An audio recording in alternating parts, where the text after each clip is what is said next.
For over 1,000 generations, the Jedi Knights were the guardians of peace and justice in the Old Republic. Before the Dark Knight. Before the Empire. For my ally is Force, and a powerful ally it is. And the Force is what gives the Jedi his power. It's an energy field created by all living things. It surrounds us, penetrates us, binds the galaxy together. What god am I? The last of the Jedi will you be? The dark side of the Force is a pathway to many abilities some consider to be unnatural. I'll never turn to the dark side. You failed, Your Highness. I am a Jedi, like my father before me.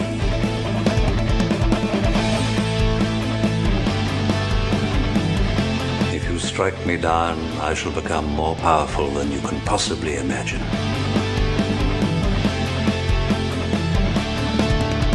Just for once, let me look on you with my own eyes. Remember, the Force will be with you. Always. Yo! And welcome to Rogue One, a Star Wars podcast for winners, episode 213. I'm your host, Johnny, and with me from the Canto Bight Dispatch, the amazing Emily Lind. How are you, Emily? I'm good. How are you doing? I am well. So, Emily happened to experience Michael Pappas in his full Pappas effect, the maximum Paps, if you will, just minutes ago. So let me set the stage for you, Miss Lind. It was around 7 o'clock Eastern time, and I sent out the little group text. Hey, y'all ready to go? 8 p.m.? And I don't have to say Eastern anymore because they're all East Coast peeps. So I liked that part. And I was like, 8 p.m., y'all ready to go? Emily, first to respond, yep, all set, or something like that. And Mike's like, yep, ready to go. And then around, hold on, I can tell you exactly when, 7:48. At 7:48 p.m., as I'm setting up my laptop and getting my little blue microphone and my little ears on, getting the show notes together. No, I'm kidding. I don't do show notes. Fuck that shit. Mike sends the text at 7:48. And Emily, what is it? What did it say? Not what did it say, but what was the gist of the text? The gist of it was that he can't do it, but maybe he can come on later. He can't do it. He can't do it. He ain't coming on. So Emily, kind of a Padawan at this type of thing, she's like, oh, hope everything's okay. You know, she's the loving, caring, sweet Emily. What do? I ignore it.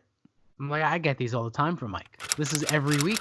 One of the reasons why we love him. But he's unpredictable, and I'm just glad that Emily's on. I don't have to do a last-minute solo. So, Emily, were you shocked when you got that text message? I wasn't shocked. I was, mildly disappointed because I always like talking to Mike. What are you going to do?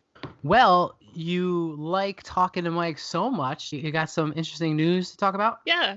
I might be joining another podcast as Really? a permanent host. Really? What podcast are you joining and going to be a permanent host on? I think it might be yours. I think it is too. So, everyone listening, please welcome the new co-host to Rogue One, Miss Emily Lind. Officially welcome. This is awesome. This is the best news. Thank you so much for allowing me to talk you into it, because there was definitely a lot of begging on my part. You were given a pretty hard sell. Pretty hard sell. So there's going to be some changes to the podcast. We're going to give you some of them tonight, and then some of them in the coming weeks, right? So we're going to slow roll it, only because Emily and I and Mike, when he shows, we just got to iron out some details. A couple things that you may or may not know. Rogue One is no longer part of the Making Star Wars podcast network. We are also not going to be releasing on Thursdays anymore. We are going to be recording every other week. So it's going to be a twice a month podcast. That was one of the things that helped get Emily. She's like, I can't deal with Pappas every week. No, I'm kidding. That's not why. But we're going to be an every other week podcast. We are going to be around an hour, and that is because the amazing producer, Bill Beck, he is doing a tremendous job on the YouTube channel, and he's just getting better and better each week. Even if you heard the podcast, just when next time you're on YouTube, search Rogue One Pod and just go through the amazing visuals he does. There's jokes, he hops in. Like, watch this. You ready? Bill, come in and say hi.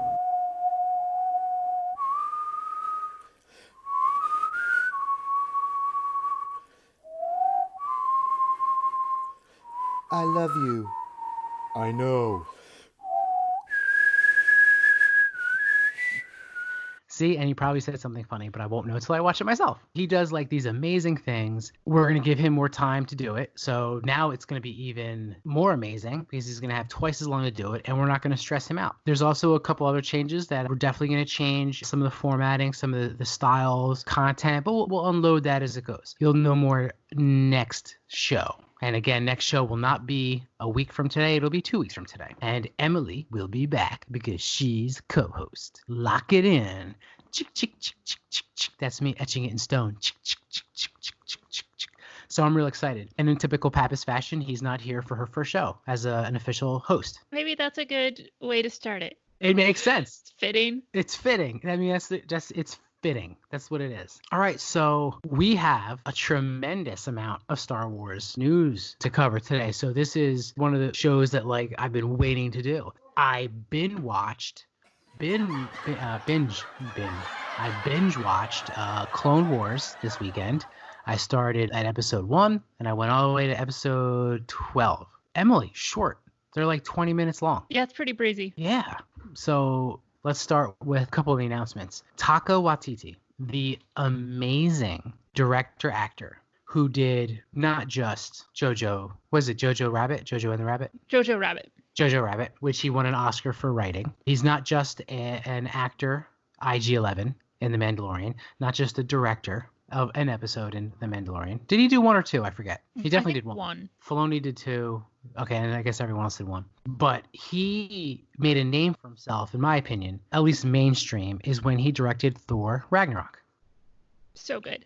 So good. Emily, what were some of the things, and I don't mean like seams, but thematically, elements of Thor Ragnarok did you enjoy that he might bring to Star Wars? I really like how fun Taika's movies are. And that's definitely true in Thor, where I thought the first Thor was fine, and then the second one is a big sack of shit. I think I waited a while to see Ragnarok until people have been like, no, it's actually good. And I like him so much. I like Taika so much. And I'm like, okay, fine, even though the Dark World was terrible. It was just like, it's lighthearted while still having like a real sense of the mythology of it all. And it's not just all jokes, but it's still really funny and still has a good story. And I just like the way that he seems to think about character. And I don't know, I think he's awesome. Yeah, and I think the biggest thing is what he did was he brought kind of like that James Gunn Guardians of the Galaxy, comedic humor to Thor Ragnarok and made it like a buddy film between him and Hulk, and he changed the way we look at Hulk as well. Like everyone, discusses like how Thor Ragnarok was great and funny and fun. It's while being serious when it needed to be and adventurous, but like it was funny. And he changed Hulk. He made Hulk like that endearing character, like gave him that like, gentle side. Now, granted, it was easier because like he started to like learn to speak, and then Thor Ragnarok, correct me if I'm wrong, that's when we started to hear the Hulk kind of talk, right? I think so. And you saw a lot of like the Hulk's personality. So if he takes that to Star Wars, because we haven't had a funny, dark humor Star Wars yet. You know what I mean? Right. Like we've had jokes. I was saying it on my last solo show, because Mike bailed on me then too, that 3PO completely stole the Rise of Skywalker. Like, everyone was just so, Raise the Palpatine and blah, blah, blah, blah, blah. And I'm like, do you guys realize how awesome 3PO was? Like, he was hysterical. But people forget because it was more in like that first half of the movie. Mm-hmm. Like I'm okay too, even though you didn't ask where I was or whatever. Just line after line, just 3PO killed it. So besides like your occasional, snarky comment from Han Solo, or you came in that thing, or the trash will do, comments like that, you didn't really have like a comedic Star Wars, and maybe Taika Waititi will bring that. I mean, what I really hope is them bringing him on is a sign that they're really going to let him make the movie that he wants to make. Did we ever have a, other than George Lucas, clearly, did we ever have like an Oscar winner? JJ never won an Oscar, right? Emmy's out the ass, but like I don't think he ever won an Oscar or even nominated. Rian Johnson just got nominated, so that counts. That means it was always in him. Oh, speaking of Rian Johnson, hello. Kind of thought the next one was going to go to him, and it didn't. So now we have to ask the question, is Rian going to get one at all now? I mean, I don't know. I would like to think that they're having more than one movie in the works, because if they're not, that's actually like a real bad sign. Yeah. Now they're releasing movies every 2 years, right? Star Wars movies every 2 years. Now we all assumed, or at least I assumed, that it was going to be a trilogy, right? But they didn't announce him doing a trilogy. They said just he's writing and directing the next. He's co-writing. Oh, we'll have to figure out who he has a co-writer. But yeah, they didn't announce it as a trilogy. They announced it. Did they even say next? Because I heard a couple of people on Twitter say next, but when I looked at the actual announcement, it just said that Taika is developing a Star Wars feature film. Oh, I assumed next. It's a good question. I don't know. I have the Star Wars post in front of me, and it says Lucasfilm, May 4th. Happy Star Wars Day, by the way. Academy Award winner Taika Waititi to direct and co-write new Star Wars feature film for theatrical release. Oscar nominee Krysty Wilson Carnes to co-write screenplay. So you've got some heavy hitters there. I covered the Leslie Headland is going to do the Disney Plus show, and we don't know much about that. Okay, so it doesn't say next, but I'm assuming next. You know what I mean? I mean, maybe, but the co-writer on that, the Krysty Wilson Carnes, she co-wrote the 1917 script. Oh, okay. Did you see that movie? I'm sure it's really, really good, but I don't particularly like war movies, even really good ones. It was okay. I mean, you very basic plot. Your brother's in trouble. You go, like, get him. Mm-hmm. And it was a 2-man mission, and they're basically just running for their lives the whole time. And he's like, it's like, I will do anything I can to save my brother. And then I guess if I tell you any more, it might spoil it for you, so I'll refrain. But what really made that movie was the cinematography. It wasn't like there was one scene where my jaw dropped, and I can't tell you about it because it'll ruin the movie for you when you go to see it. But there is one jaw-dropping scene, and then the rest of it's just like action. You know what I mean? Mm-hmm. So we'll see. But what do I know? But this, if he's first in line, then that means Rian Johnson isn't next. I don't know if Rian Johnson wants to be next, even though. I mean, he said, last I heard was a few months ago, him saying that he's still working on writing his Star Wars, but it's not like he needs Star Wars now. And I hope that he still wants it, and I hope that it still happens, because I love that movie, and I love him in general. But, I mean, after Knives Out, I think he can pretty well write his own ticket. Yeah, I mean, I want him to do Star Wars, but I'm probably not going to watch The Last Jedi for a very long time. Mm-hmm. You know what I mean? Like, I didn't love the movie. I didn't hate it. Like, I would never put me, in the category of the people that, like, hated it. I would never do that. But, like, it was on TV for May the 4th. It was, like, on TBS or anything, right? And I just happened to turn it on when Snoke, Rey, and Kylo were all in Snoke's chamber. And I stopped what I was doing, and I watched that scene. Right. And then like Rey would like, then I saw like Rey, and I was in and out of the kitchen and stuff. And then I saw Rey like yelling at Luke Skywalker. It's like, did you try and hurt Kylo, Ben's whatever. And then like, the truth came out and he's like, I saw it in him, So I watched that scene. And then like it went back to like Rose and Finn and what's his name? Benicio del Toro, what's his character's name? I forget. DJ.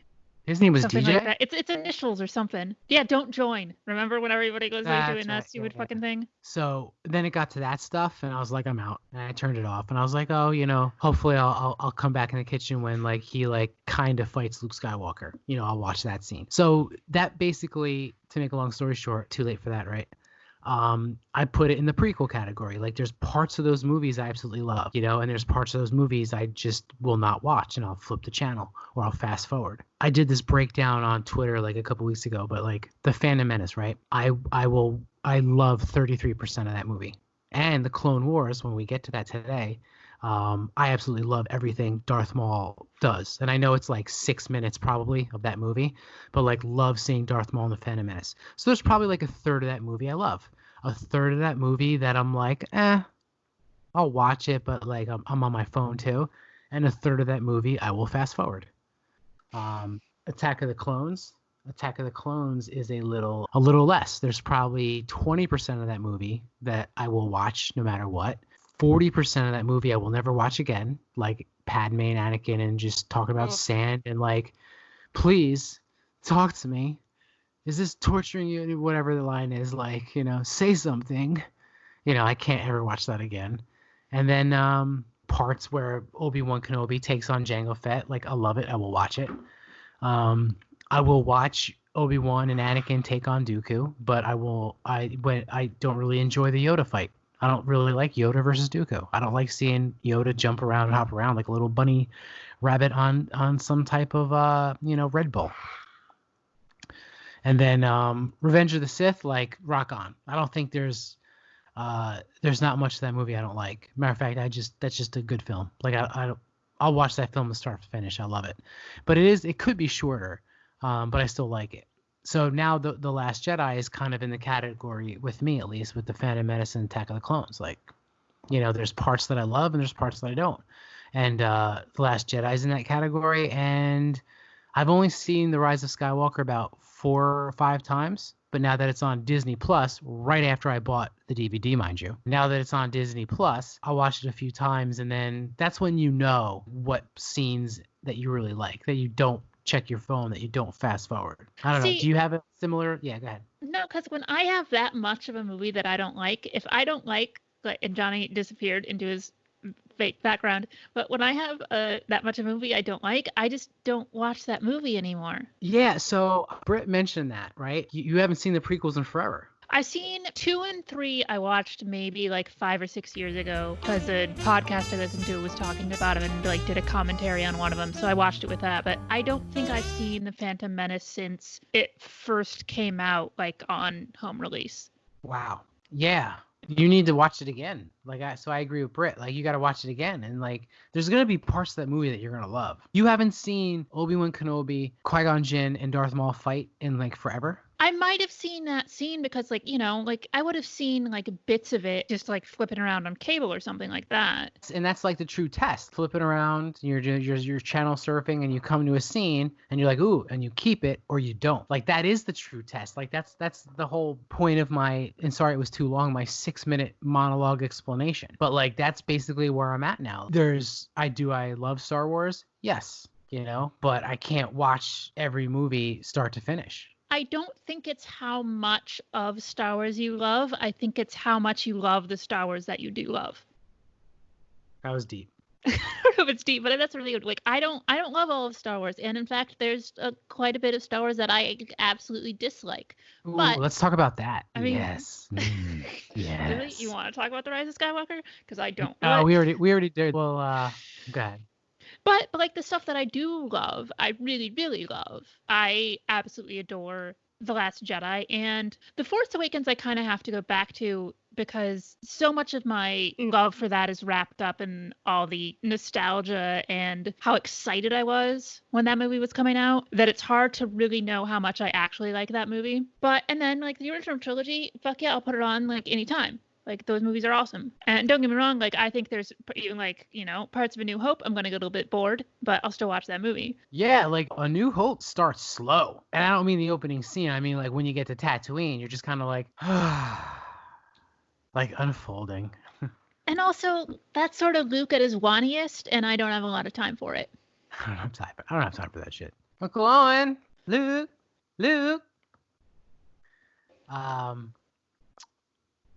Yeah, so segue. Let's talk. Oh, before we get into the meat and potatoes of this episode, which will be the Clone Wars. So we talked about Taika Waititi. So in short, You approve? Oh, I'm so excited. One of my favorite directors. Dude, fuck yeah, dude. I gotta go see Jojo Rabbit. Like, I know he won the Oscar, but I haven't seen it yet. But I think he saved Thor with Thor Ragnarok. Yeah, absolutely. And one of my favorite Marvel films. So he had me at that movie. We're both excited. What about Peyton Reed? Now, Peyton Reed's not doing a movie. He's going to direct an episode of The Mandalorian Season 2. What do you think about him? Are you familiar with his filmography? Because I have it right in front of me if you need it. Okay, let me know, because I like the name rings a bell, but... So I'm going to start with the ones that you've seen probably. Ant-Man. Okay. Ant-Man and the Wasp. Didn't see that. It's just like Ant-Man, but they added the Wasp. That's what I figured. And a worse villain. You know, it's a sequel. It's like, it's not as good as the original. Yes Man, and I think that's with Jim Carrey. He Can't Say No. It's a stupid comedy, to be honest with you. Is that just like a variation on Liar Liar? Exactly. Okay. Exactly. The Breakup with Vince Vaughn. Okay. I think Jennifer Aniston. And I think Jennifer Aniston. Down with Love, which I have no idea. Oh, is that like a Jude Law, like 50s set comedy, maybe? Well, I don't know. It's Obi Kenobi, you assholes. That might be something else. And then the best film on his filmography. Are you ready? Okay. Bring It On. Do you know that movie? I've seen it like once back in college, maybe. It's the cheerleader movie. So the reason why like I'm making a big point of that is because I have no interest in cheerleading. You know what I mean? Like, I have no interest in watching a movie about cheerleaders arguing and competing.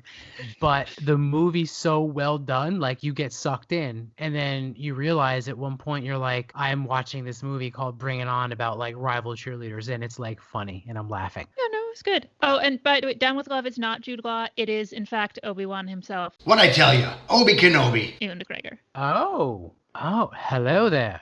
Hello there, Peyton. Oh my God. You know what? I have all these voices and accents that Hawes made me stop doing through the years, and now I get to try them all out on you. Woo! Oh, I don't think that's necessarily true. Hello there. It's my family. That's my favorite. That's my go-to. Family. Yeah, so Peyton Reed. That sounds pretty good. What are your thoughts on that? Like, I mean, it's an episode of The Mandalorian. Yeah, so it's a little bit like, I mean, I don't have any objections to it, like looking through the stuff that he's done. Yeah, like, I mean, they announced it like in the same day, same breath, same way as Taika Waititi writing and directing a Star Wars feature film. Oh, for theatrical release. Let me get back to that in a second. It's like they were like, Taika Waititi, Academy Award winner, saved Marvel, saved Thor, doing a Star Wars feature film for theatrical release. And Peyton Reed is doing an episode of Mandalorian. It's just like they announced it, and it's just like, wow. It's like we have, and I'm not really putting, this is gonna sound messed up, but it's like, all right, we're having like this amazing lobster and filet mignon dinner, you know, on Tuesday, and on Wednesday, hot dogs. It's like, Well, yeah. And it's another thing, like, anytime you're announcing, hey, this guy is doing a movie and this guy is doing one episode of a second season of a TV show, it's a different thing. I know, but they announced it like the same way. I just thought it was weird. All right, I'm going to read this statement to you, Miss Lind, and I want you to rip it apart for me. You ready? Okay. Okay. They stress the words theatrical release. Mm-hmm. Okay. Why do they stress the words theatrical release, you think? Because they're going to be doing movies on Disney+. Damn it. That was way too easy. Like, let's try it again. Like, let's struggle a little bit. I mean, I think it's fairly straightforward. Maybe even if they don't have immediate plans to do that, they know that people are going to question it, so they just want it out there in the announcement. Cool. All right. Sorry, did I ruin your bit? Yeah, a little bit. After these messages, we'll be right back. The year is 1978, and Palatoy bring you Star Wars. Here on Death Star, Ben Kenobi combats the awesome power of Darth Vader, while Han and Leia battle for their lives in the trash compactor. Luke evades the stormtroopers with R2, D2, and C-3PO. But can he escape in the X-Wing fighter? Only you will know. Only you can create your own Star Wars. Death Star, vehicles, figures, all sold separately. May the Force be with you. All right, you want to talk Clone Wars? We can talk Clone Wars. I binge watched the whole thing, right? Episodes 1 through 12. So we're going to spend a lot of time talking about like the finale, the final 4 episodes that they kind of did like a mini movie, right? Yeah. I'm just going to weigh in on the first 8 episodes. Okay, so we'll chunk it like this. The Bad Batch. What did you think? It was fine, but I don't have an emotional connection with the clones, so it doesn't really do much for me. And I think it probably should have been 3 episodes instead of 4. Yeah. So when I watched the Clone Wars, I was super late to the party, so I binge watched that too. So I was expecting 3-episode arcs. So like when that 4th episode came on, it was still like the Bad Batch. I was like, what? So in short, my short review of the first 4 episodes of the Clone Wars, the final season, was I liked the characters. You know, they had the big, strong guy who seemed a little slow. They had Hunter, the leader. They had, I don't know, Sure Shot or whatever his name was, the sniper guy. Do you remember his name? No, I forgot it 5 minutes after the episode ended. You know, it's like that, you know, it's, you know, you got the big strong guy, you got the leader who's crafty, his name's Hunter and he has like heightened senses. You got the bullseye character, I forget, Crosshair. I mean, yeah, like they're very 80s action movie team. Like one of them literally has like a red bandana tied around his forehead. So yeah. Who's the guy that created Deadpool? Rob Seinfeld? Liefeld. Yeah, it's like shit that he would have written in the 90s. You know? I liked them, but didn't want to see them that long. In short, I was like, this sucks. I gotta be honest with you. It didn't grab me. Like I was like pushing through it. I just wasn't impressed. I don't blame you. It went nowhere. I didn't see the payoff. It didn't enrich the Star Wars films for me like the finale did, and we'll get to that. You know, it didn't progress any type of storyline or tell me anything new. It was just like, you guys want to watch clones go on missions and fight? Yeah, okay, let's do that. And that's really all it was. This and the second arc as well both felt like they could have just been in like season 3 of the Clone Wars. And that's weird when you're bringing a show back after several years and making a huge deal in production of this is the last season of the Clone Wars. And then like only the last 4 episodes. Can you do that again? This is the last series of the Clone Wars. This is the last season of the Clone Wars. But it's like, you know, the serious, dramatic Star Wars voice. And instead it's like, oh, this is just like a random story they had left over. Hot garbage. If you take Ahsoka out of it, hot garbage. Pretend Ahsoka is the 3rd sister. So instead of 2 sisters, it's triplets, right? It's just the same thing as the Bad Batch. It's new characters who are related that go on a mission for some spice, drop the spice for no reason.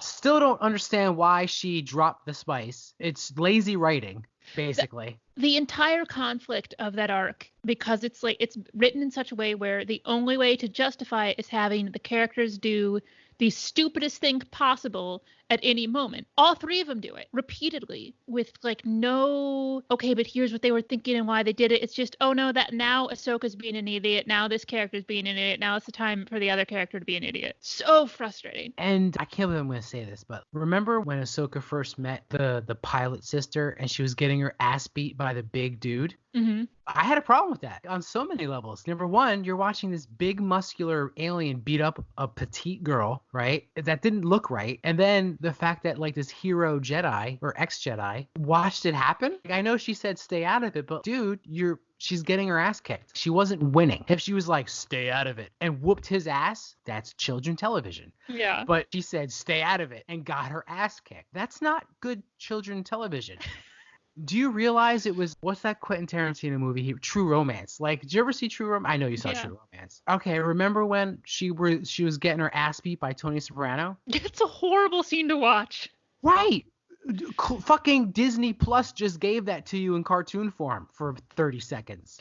She was like getting beat up and I'm like, it's like I keep like, for those of you watching on YouTube, like you can check me out. I just kept like looking back at Ahsoka like, do something. Like Ahsoka, like I don't know how many punches he got in, you know what I mean? And it wasn't like, and then like counter, boom, boom, hit him back. It was like, I'm getting my ass beat. I was like legitimate, like, I can't believe I'm watching. I might be overreacting, but I don't know. Am I overreacting? I mean, I don't know. I didn't particularly think much of it, but also I'm so like disengaged from the Clone Wars and I'm like, oh, okay, this is just what's happening now. Okay, so like anyone like next time hop on and watch it sometime in the next 2 weeks, right? So just a reminder, we will be back in 2 weeks. Maybe Michael will be here. I want to revisit this with you, and I want you to think True Romance Disney Plus style. really like, stay out of it, Ahsoka. So you knew that was coming. Like, I can handle this myself. And like, you're expecting her to handle shit. She did it. And like, it felt like forever to me. Maybe because I wasn't expecting it. Maybe it was because I was expecting that she's going to be fine moment. But like, yeah,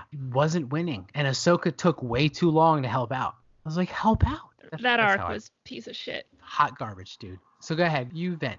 You're the one who just watched it. I sort of have at least been able to immediately forget about it. When they were first talking about this season, and one of the things they mentioned was, oh, we're going to see Ahsoka after she leaves and she meets these sisters in the underworld. And I'm like, oh, that sounds really cool. Like, what a neat idea. It'll be interesting to see, like, Ahsoka in that world. And there are little glimpses of it that I think actually make it more frustrating. Like the story of what happened to their parents, which is, their parents were casualties caught in, basically the aftermath of this huge fight with a Jedi. And I'm like, oh, that's potentially interesting story to really explore, which is the Jedi do leave damage wherever they go, and apparently don't particularly mind very much. They're like, sorry about that.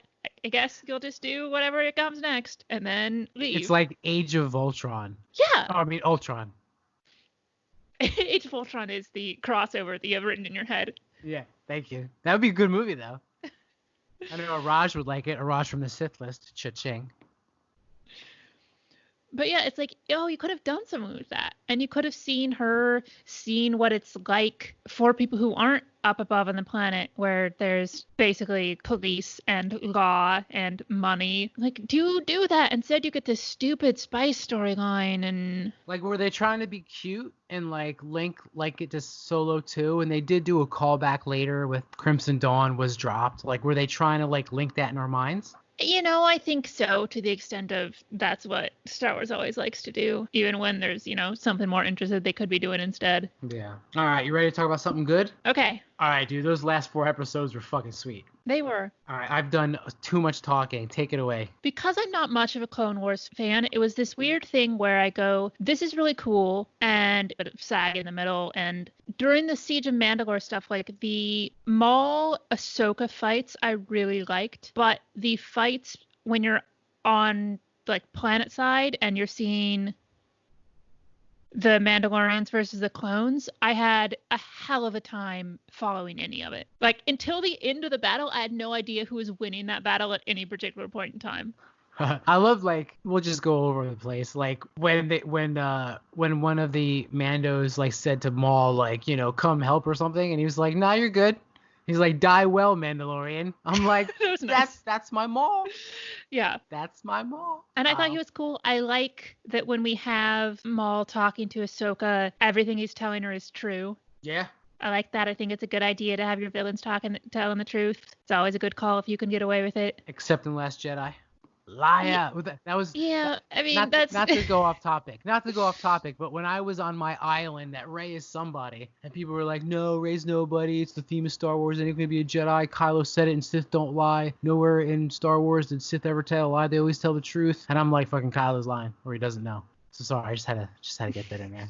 But I thought that was a cool speech. I liked when Ahsoka is talking on the comms to Obi-Wan, and Obi-Wan tells her that Anakin just killed Dooku without being super explicit, which is good for them because it's something they normally feel the need to like hammer into you. They just kind of show you that Obi-Wan's really worried, but don't. I didn't catch that. Yeah, he's just sort of really hesitant and seems like still sort of shocked and not being like, hey, yeah, Anakin's gonna be super cool and then he'll come help you. It's like this interesting thing, and it's not him explicitly stating, hey, I'm really worried about Anakin. Should we be concerned about Anakin? And for Star Wars, it was very light-handed. Wow, I didn't catch that. It's like in Anchorman 2, like Brett killed a guy. Yeah. Or was that Anchorman 1? I do not know. I haven't seen either of them. Wait, what? Oh my God. Okay, so remember, ladies and gentlemen, I was hinting that we were going to change the format. Well, we just fucking got our first segment.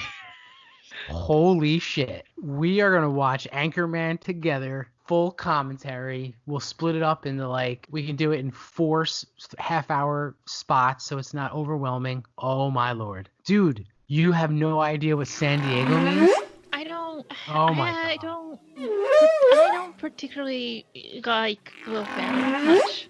You might, you know what? And I get you, and I get that, but Anchorman is different. We're gonna revisit this in the coming weeks. Okay, we'll put a pin in that for now. Put a pin in that. All right, so back to the Clone Wars. All right, so what did you think about the portrayal of Ahsoka in the final four? Like, I think we both agree, hot garbage. Like, just a waste of her talent. Like, she's a real person. Waste of the depth of character in those quote unquote sisters arc. What did you think of Ahsoka in the final four episodes? She's good. I like it. I kind of wish it felt a little rushed from Siege of Mandalore to Order 66. And I get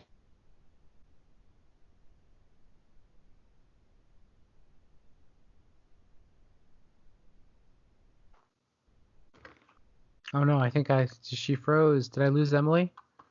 Oh no. Emily. Oh, she's texting me. All right, let me see what I can do here. Sorry about the technical difficulties. You are watching Cable 10, Aurora, Illinois Community Access Channel. Okay, and we are back. We had some technical difficulties. We'll just pick it up where we left off. I don't know if Phil can make this smooth on YouTube, but we basically, the Skype just shit on us. Skype was like, I'm done. And we were like, wait, what? Okay, so do you remember where we left off? we were talking about sort of Ahsoka in this last arc. All right, so I don't think you finished your thoughts. I'm just saying, that I sort of wish we had spent more time on either the half of the story. Like, I would have liked to explore the Siege of Mandalore more and also explore Order 66 more. And I sort of wish maybe they had just done this arc this season. Yeah, I mean, I don't have a lot of complaints with those last four episodes. I thought they flowed the best they could. Now, on this podcast and on Twitter, and a lot of people have heard me just really complain about Ahsoka, right? I would make fun of Dave Filoni for just bring her everywhere he goes, on Christmas cards, on Rebels, on The Mandalorian. No matter what his wife and kids want to do for Halloween, he dresses them up as Ahsoka.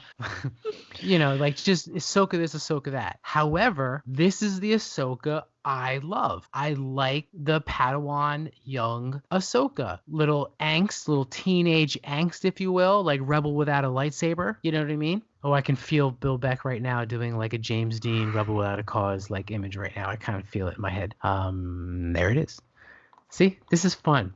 Emily, just real quick before I make my Ahsoka point. Well, my Ahsoka point is this. This is the Ahsoka I like. These last four episodes is the Ahsoka that I fell in love with in Clone Wars, and this is the Ahsoka that should always be. Like the grown-up weird Ahsoka in Rebels, and then space traveling Ahsoka, and I hope I like the Ahsoka in Mandalorian, assuming it's true, and I'm sure I will. But yeah, this is the Ahsoka I like. So I was very happy with Ahsoka. I don't like the fact that she defeated Maul. Mm-hmm. Because it just doesn't make sense to me. It's like you're not even a Jedi Knight. You're not a Jedi Master.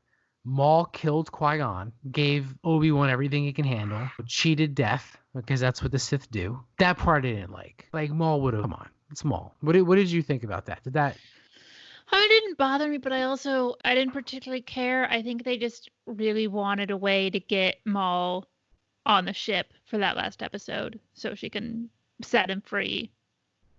And he goes and, kills a bunch of people. Yeah.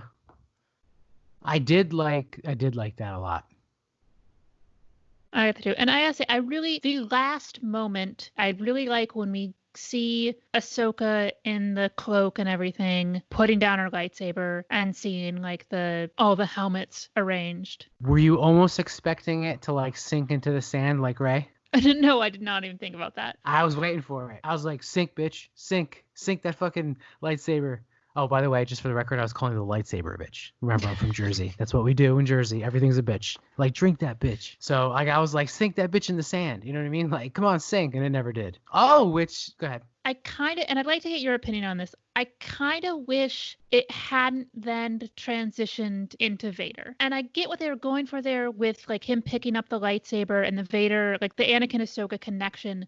But I liked Ahsoka being the last one that we saw in Clone Wars. If it's going to be her story, which so much of it is, then especially this arc, end it with her.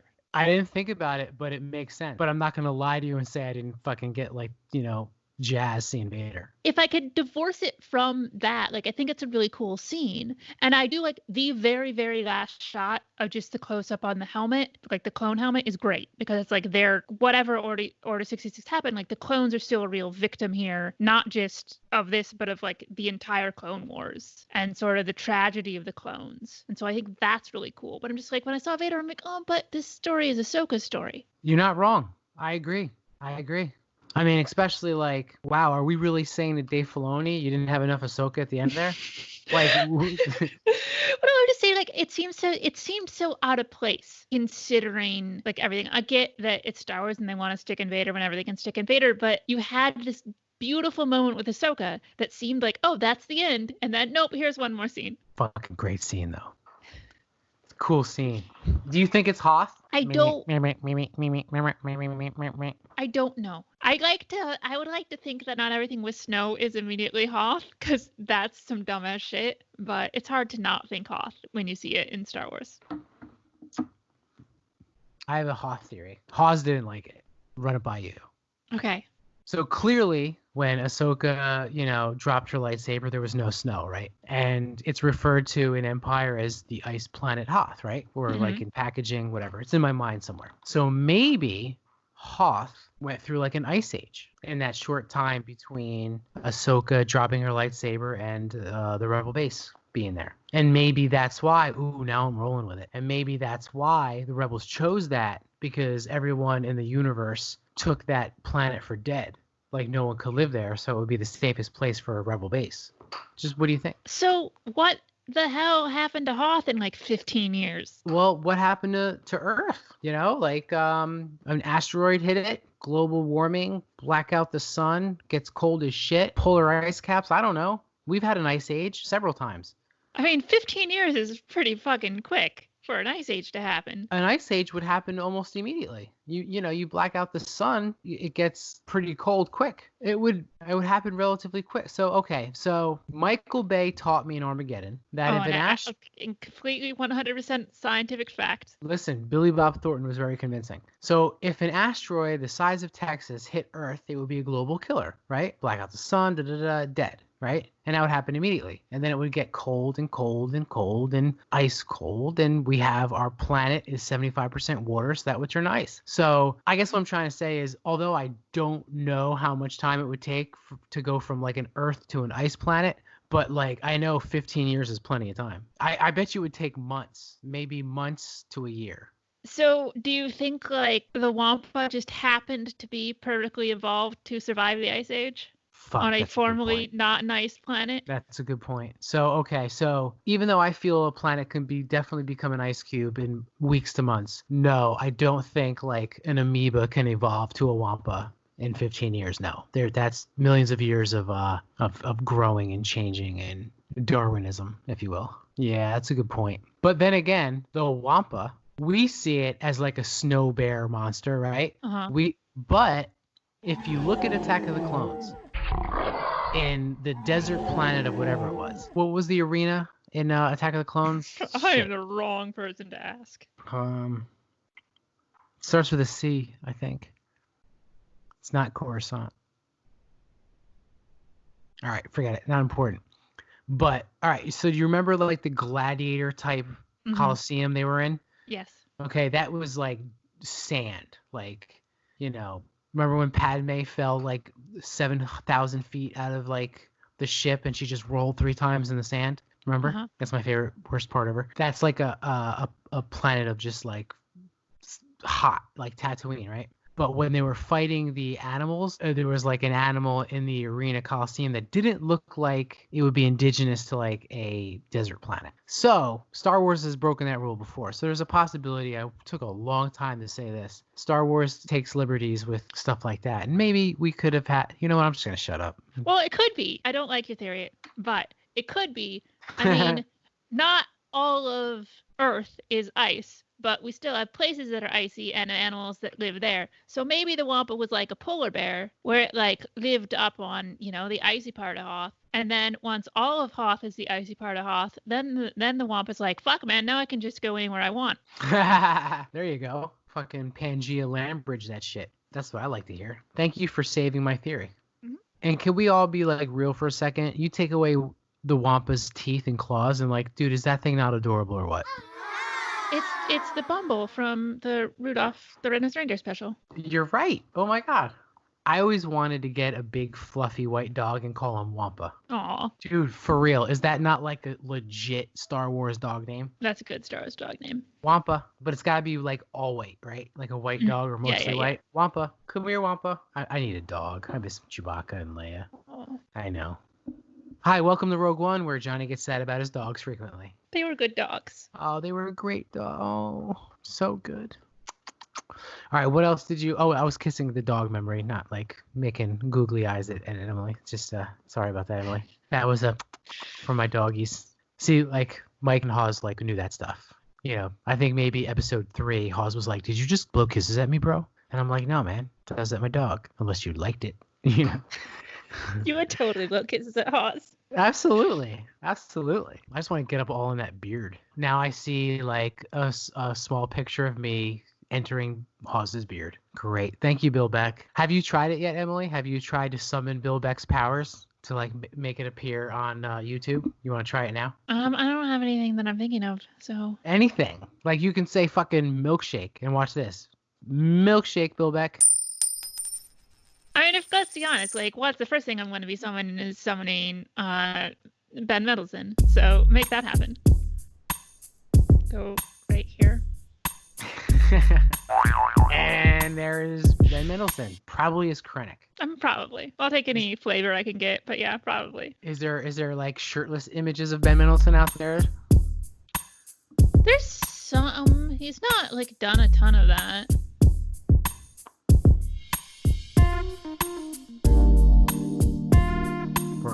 We're just giving Bill his time. I mean, you see his, or at least close to seeing his bare ass in Bloodline, but that's all I can think of. All right. Well, you keep thinking about his bare ass as much as you need to.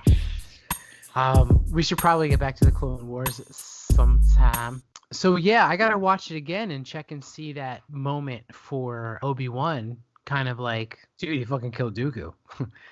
I'm shocked. But other than that, I think this is everything good about Clone Wars was in those last 4 episodes. You know what I mean? It's like that Dave Filoni and all the other people involved, like you nailed that. Like you crushed it. You did exactly what you set out to do. You sent Clone Wars out in a bang. I just wish, and it's really not that big of a deal because I flew through them. They're like 20 minutes long. It wasn't a big deal. But he should have just made a Clone Wars movie and just have it be like the last 4 episodes.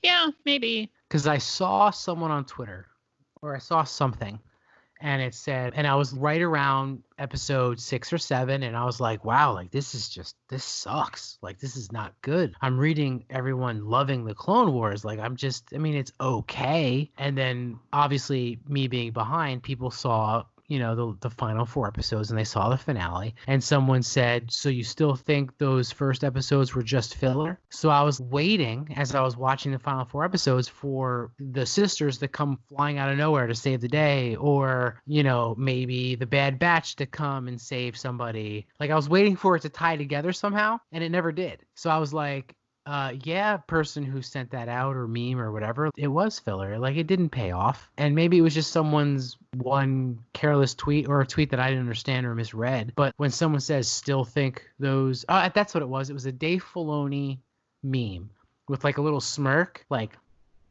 and it said still think those episodes were just filler. It's like, yeah, I do. Because I do. Like, whoever made that meme, you're wrong. And the whole time I'm like, where are the sisters? Where's the Bad Batch? Like, because that meme told me it's going to pay off. Like, that's what I had in my mind. And it fucking didn't. Fucking sucked. Not sucked. That's harsh.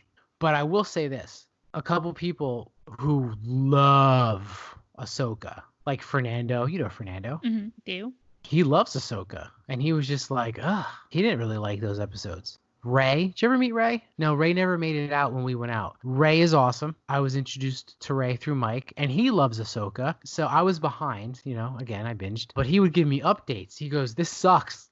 And I'm like, you love Ahsoka. He's like, I totally love Ahsoka. He goes, this sucks. So they built up the Ahsoka, and it let them down for 3 episodes or 4 episodes. How long was the Ahsoka sister? 4? 4. Yeah, it's 4. 444. Okay, so like people were pissed off for 4 episodes. I mean, clearly ended on a great roller coaster finale. Well done. But dude, for 4 weeks, people were pissed. Those Ahsoka fans were pissed. And those are two dudes that like love Ahsoka. Like Ray and Fernando love Ahsoka. That's interesting. All right, so before we go to our first video message, which I'm real excited about, and a email, any closing thoughts on the Clone Wars? Because it's legit over. It ain't coming back. There's no more Clone Wars saved. It's Clone Wars finito. I mean, I didn't watch the Clone Wars until like a year or two ago, so I don't have any sort of emotional connection to it, and especially because it's prequel era, and I don't really enjoy the prequels. But I'm very glad that the fans of the show who this really does mean something to, people like Corey, woohoo! I'm glad that they got an ending, and an ending that they really liked and felt emotionally satisfying to them. That's really cool. For me, I watched it and I thought those last episodes, like I enjoyed them. They're fine. I'm never going to watch the Clone Wars again. But I know what it's like to love a show and have it be like, hey, we're not making the show anymore. And it sucks. And so I'm glad that it finally have an end for the show that they loved for years. That's great. That's always good to see. I know. I definitely like to see my friends happy. And I think you're right. And because I don't have that emotional attachment either. So like there were people that lived with this show week in, week out from season to season for 6 years, right? 7 years. This would be the 7th year. But like for 6 consecutive years, like they lived it. And it was every week waiting and falling in love with the characters and whatnot. So yeah, they were very happy. You clearly don't have that emotional connection to it, and neither do I. The most I can say is when I binge watched it the first time, like I liked it, but there were definitely 3-episode arcs where I was just, fuck, let me go make like an omelet and come back and hopefully it'll be over and the next one's better. You know, I had those moments. And when you're binge watching, you can forgive a show for those moments. You know what I mean? Because you're just like, all right, let's go to the next one. Let's just go to the next one. I must say, all in all, well done. That finale was fucking awesome. It was a great Star War. It was a great war in the stars. And I definitely think it enriched Revenge of the Sith for me. It's good. Yeah. I wonder if you should maybe take Britt's advice. Get going in there. Get back in there. We'll see. I'm 1 for 1 talking in and shit. So, like, I mean, you're here. So I'm 1 for 1. Yeah. I might win the Anchorman one. I did get C. Hawes to watch the Godfather trilogy. So maybe I can get you to see the Anchorman 1 and 2. You never heard, like, oh my God. Okay, we'll get to that. I've heard lots of quotes from it. I've seen lots of like fucking GIFs and everything. I've never seen them. And you don't know what San Diego means, like what the translation is. Oh, I can't. It's pretty funny. It's so absurd. It's funny. Did you ever see the movie Step Brothers? Yes. You saw it once? Yes. Okay. I didn't like it the first time I saw it. For some reason, I saw it again, and it's like Beetlejuice. Like, it keeps getting funnier every time I see it. But I don't know, it grows on you. Will Ferrell grows on you. That's what I learned. He grows on you. Okay, so let me... All right, so we have our first video message. So let's do that first. So Bill, play the video message from Glenn. Hey guys, it's Glenn Williams. I'm from Atlanta, Georgia.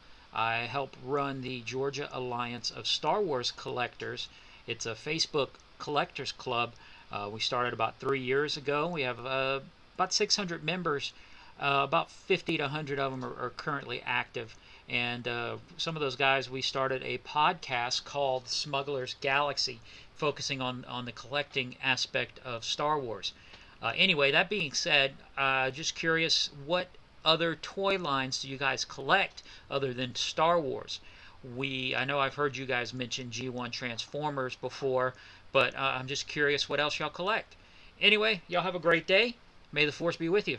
All right, so that was Glenn. Emily, you go first. What kind of, do you collect? I know you collect Star Wars. What do you collect? What do you have? And is there any other toy lines that you do besides Star Wars? I have stuff. It's not collecting in terms of I'm trying to get everything of something. I like having a couple of things from stuff that I really like. My Star Wars stuff, I have all of the Tarkin figures. How many are there?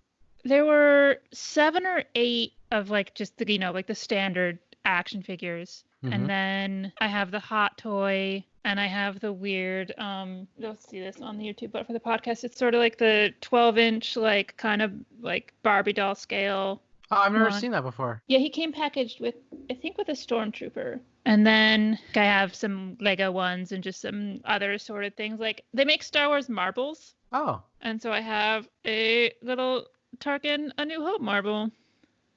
Because Oh, wow, that looks good. I have a ton of Krennic stuff. I mean, well, I have all the Krennic stuff that they make, which was not, that much. But I kind of like that because I could conceivably get all the Tarkins that they made. If I really liked Luke, I couldn't get all the Lukes that they made. Oh, you can get it, but it would be expensive. Yeah, no, I mean, I personally could not get it. I can't afford to collect like that. I have a bunch of Battlestar Galactica action figures and some Farscape and a couple of Buffy and Star Trek and some horror things. I have one of the Reservoir Dog dolls. I have Mr. Brown, Quentin Tarantino's character, and just a lot of like assorted shit. Oh, and I have a couple of He-Man ones. Yes. Damn you, Chris Fresh. Did you ever hear my He-Man story? That you got them and then you sold them and now you want to get them again? That's the story. No need to. That's it. That's the story. I have to finish the Star Wars run and then I'm going to go back to that. You went really heavy on those. Dude, I went bananas. I think I have OCD, and I think my OCD helps in my job, but hurts me in every other part of my life. You have a Deadpool. Yes. Yeah, I love it. I just want to just tell people how cool you are. You have a fucking Hot Toys Deadpool. Not just a Deadpool. You have a Hot Toys Deadpool. Yeah, I won that one, which is why I have that, because Hot Toys, I like Hot Toys, but they're friggin' expensive. Yeah, man. Funny Haas story. I was talking to Haas today or last night. We brought up all the new Hot Toys being released. I was like, Hot Toys is trying to fucking bankrupt you. Hot Toys is twirling their evil mustache saying we are going to chapter 11, Haas Burkhart's Beard of Knowledge. We want to make him go broke. They're trying. They're just keep putting out shit that he has no choice but to get. But they're coming out with some sweet Mandalorian shit, man. Did you see the biker scout with the speeder bike? Yeah. That's a Pappas thing. If Pappas ever gets a hot toy, that's his thing. He loves the biker scout. And Glenn, for me to answer your question, Emily kind of brought it up. I have a lot of other interests that I just need to get to after I finish my Star Wars run. The Vinyl Cape Jawa way. I'm army building C-3PO and Chewbacca. And yeah, I would like to start on Masterpiece Transformers, G1 Transformers. I have no problem with reissue G1 Transformers. But if it's not Masterpiece and it's not G1, either original or G1 reissue, it's garbage to me. I don't like the middle Transformers. And I know Fernando agrees with me there. He's not a big fan of the plastic Transformers either. What else do I like? I have to get myself a Voltron. Mm-hmm. But that's you just get one. You get that 1980 diecast one and you're done. That's it. Quick, easy toy line, right? And He-Man. And then I'm going to get back to He-Man. Except I'm going to change, Emily, with when I first started that He-Man, I tried to get them all. Now, after I played with them, yes, I did play with them. Now I know which ones I want and which ones I can do without. Mechanic, I can do without Mechanic. I don't need to get a Mechanic. I'm going to save my $10, $15. I will have to get a Scare Glow. That's a $300 to $400 He-Man Scare Glow. Done, looking good. But Glenn, thank you. Keep doing that. And, we will check out your podcast. Appreciate it. We have an email, so let me read that. This one won't be awkward, Emily. So those of you who watch it, I'll tell the story. So this is the first time we had a video message. So me and Emily were what do we do? Because we know Bill's playing the video right now for everyone on YouTube. And me and Emily just kind of stared at each other. And then I realized if you're listening to the podcast, it's going to be dead air for a minute. What was I thinking? See, that was dumb of me. But we really we're just quiet, just staring at each other okay. Because we listened to the question beforehand. So it was an awkward moment. I'll have to work on that. Open to ideas. All right, this is from Ian Gallagher. I love Ian. Ooh, I saw your name. He mentioned you. Oh, okay. Yeah, buddy. Hey, Rogue One. Good afternoon. Hope you are doing well or as well as possible during this time. First off, it's great to email you again. I emailed a while ago, and at the end of January, I had to work on creating and teaching a new class from scratch for our second semester, which is how I initially got off track. Then, when the quarantine happened in March and schools had to figure out all kinds of shit, and Johnny, I know you understand. Yes, Ian, I do. Second, I wanted to add to your World War II analogy with Emily. That's you, dude.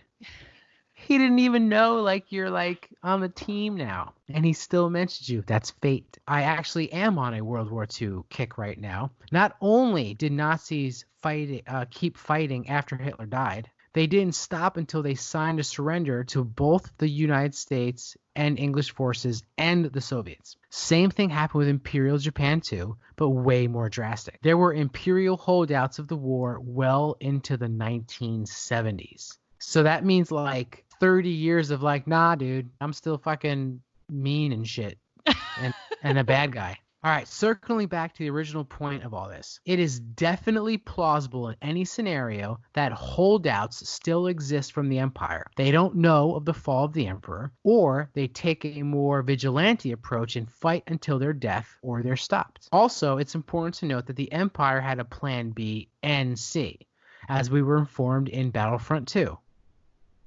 I can't remember that. Anyway, the Emperor planned for everything to continue to operate normally and underwent Operation Cinder. Oh, yeah. Did you ever play that game? No. The story mode in Battlefront 2? No. The story mode was pretty good. In short, Battlefront 2 is gorgeous, but like I don't really like the gameplay. I imagine that's still the role of the Empire for those that are still loyal. My opinion is that, like Mike and Emily said, they're taking advantage of the Emperor's death. I also think that either Moff Gideon is acting on orders connected to Palp's death. Think about that. Palp had a history of using and taking Force babies since the Clone Wars. Ooh, Baby Yoda. Ooh. Or he's completely renegade and plans on using Yoju for his personal gain to become a new emperor. Thoughts? Thanks and talk later. Ooh. You want to go first? Yeah, I mean, I think I would rather him be on his own than have it be like tied into Palpatine. Okay, so he's just basically just collecting Force users as weapons. Yeah, for his own, for like his Yeah. own, like it could be a power grab of its own. I would, especially after my feelings on Rise of Skywalker, I would prefer to have Palpatine be away from the story. How about you? I would be really fucking pissed off if they tied the Emperor into the Mandalorian. I would be like, you're all fucking Dave Filoni's. You fall in love with one character and you put him on everything. I hope Moff Gideon is collecting Force-using babies to turn them into his like loyal subjects and then have like ultimate weapons and he can be, the big bad guy. You know what I mean? Mm-hmm. It better be like that because I swear to God, if I'm going to take this Baby Yoda and I'm going to go to the Emperor's new clone and I'm going to make him suck the life force out of him and then the Emperor will be back and I will be pissed. I might be done. Rogue done. I think that would be the end of the Mandalorian for me, for sure. Yeah. Shit. Did you know Moff Gideon was in Do the Right Thing? Oh, that's right. Small role. Young and skinny. Yeah. I was watching the Michael Jordan. I don't know if you watch it, but you might have seen the commercial. Like they did this 9-hour documentary about the last year of basketball. Michael Jordan played with the Bulls. I'm on episode 5 right now. It's amazing. Oh, shit. Things I did not know about Emily Lind. What made you watch that? Because I grew up with the Bulls. Holy shit, are you a basketball fan? Not particularly, but like that exact era, I sort of am just because, I would have been 13 around that then. It was always, my dad's a huge Bulls fan and my brother as well, so it was always on TV at my house. And I liked watching Jordan and Pippen and Rodman and like BJ Armstrong and those guys. Holy shit. She's like naming the team. I can't even do that. I wouldn't have come up with BJ Armstrong. BJ Armstrong is awesome. Like I totally would have gotten Pippen and Rodman, would not have pulled BJ Armstrong out my butt like you just did. No, you have Steve Kerr and you had Tony Kukoc. Come on. It was an awesome team. Dude, the things you'll find she's full of surprises. The only time I've ever given a damn about sports. Dude, that's so funny. Well, you know why, right? Michael Jordan was so huge, he was part of pop culture.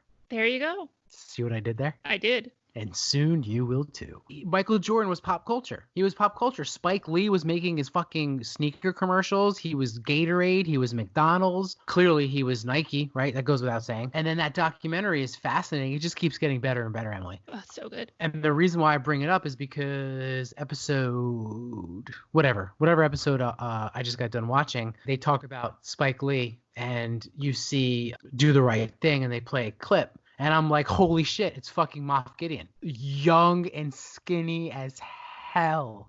Like, totally not intimidating at all. Yeah. So, like, one hell of an actor. Because he was legit, like, just a skinny kid in that movie, man. Not kid, like, 7. Like, he was probably, like, late teenager, early 20 or whatever. But skinny and young, wow. And I was like, holy shit. But like I'm more shocked. I don't even want to talk about Moff Gideon anymore. I want to talk about like holy shit. Like I'm like, you probably didn't watch it. Maybe you saw the commercial. And she's like, yeah, dude, I'm on episode 5, and this is the fucking whole Dynasty Bulls team.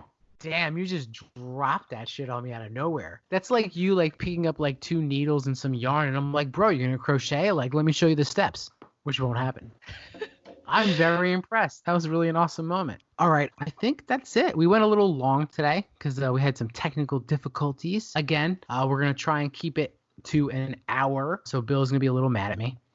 This one is almost 2 hours, maybe like an hour and a half. I'm not sure. But it was a great time, that's for sure. Did you have fun? I did have fun. So any closing thoughts on Taika Waititi, Peyton Reed, or the Clone Wars finale, Clone Wars Saved?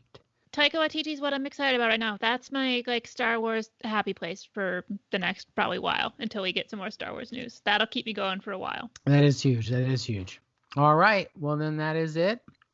Again, just a couple reminders. Emily is now a full-time host. But we are no longer weekly. We are bi-monthly. We're slowing it down and putting out hot quality on Rogue One Pod. So go to YouTube right now, because Bill Beck is killing it. And go to YouTube and like and subscribe. Rogue One Pod. He does some great visuals. And Emily, where can we find and follow you and hear you as well on the old interwebs? You can listen to the other Star Wars podcast I do. That is the Cantobite Dispatch. You can listen to the Fast and the Furious podcast that I do called The Fan and the Furious. And you can find me on Twitter and Instagram at EFLind. Awesome. And I am at Rogue One Johnny, and that is one with a W. You can check us out on Facebook, Rogue One Army, and Instagram, Rogue One Pod. And please send in video questions like Glenn to rogueonepod@gmail.com. It really makes it awesome. And let me run this by you, Emily. I realized relatively recently, I have my Twitter account, right? Rogue One Johnny. And then the podcast has a Twitter account, Rogue One Pod. I don't ever use Rogue One Pod. All I do is put the episodes out on it. I don't interact with Rogue One Pod. I interact with Rogue One Johnny. So I'm thinking about ditching the podcast one and just keep mine. What are your thoughts on that? I think that makes sense. I have one individually for my podcast because I tweet a lot on my own, and I don't want that to be part of the podcast. But if you don't do that, and you're mostly tweeting about Star Wars, interacting with stuff for the pod anyway, then there's no reason to have both of them. Keep your personal one. That's my point. They both serve the same purpose. So I'm there for the Star Wars talk. Yeah. And to interact with the friends that I made through the community. Mm-hmm. I guess what I'm trying to say is I haven't really decided yet, but if you're listening and if you see, that's gone, that's why. I'm going to kick that around. So we will see you 2 weeks from now. Hopefully Mike will be here. All right. Thank you, Emily. Thank you. Till the next one. Rogue done.